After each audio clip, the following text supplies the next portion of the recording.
passe maintenant à la situation des migrants. Pour beaucoup dans les rues, pendant cette crise sanitaire, notamment en Île-de-France, il y a eu une opération de police à Paris pour démanteler un campement de migrants, mais beaucoup restent encore dans les rues dans cette période de confinement. Des associations viennent leur porter à manger.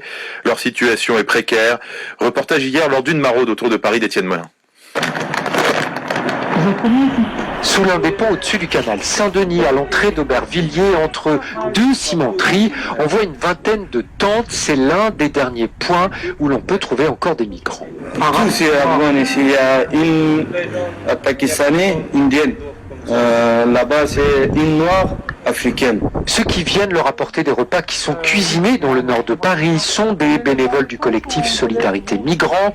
Ils ont monté ces tournées après le démantèlement du campement d'Aubervilliers mardi dernier, qui a conduit à l'installation de plus de 700 personnes dans des gymnases et des hôtels, sans régler pour autant toutes les situations, dit Philippe de Solidarité Migrants. Nous, notre collectif et puis d'autres associations et des collectifs d'associations alertent les pouvoirs publics sur le fait qu'il y a beaucoup de gens qui sont confinés dehors, c'est-à-dire qu'ils n'ont pas de solution, parce qu'on a fait une maraude mardi dernier et on avait 50 repas et on a tout distribué. Donc là, on a 80 repas qu'on va les distribuer sous les ponts le long du canal Saint-Denis en remontant d'Aubervilliers vers le centre de Saint-Denis.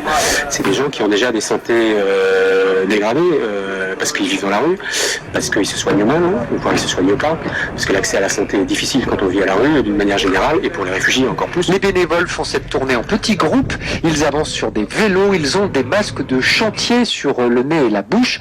Leur statut n'est pas clair en cette période de confinement, mais Esther se sent dans son bon droit. Sur l'autorisation, c'est écrit qu'on peut porter assistance à des personnes qui en ont besoin, donc c'est ce qu'on fait.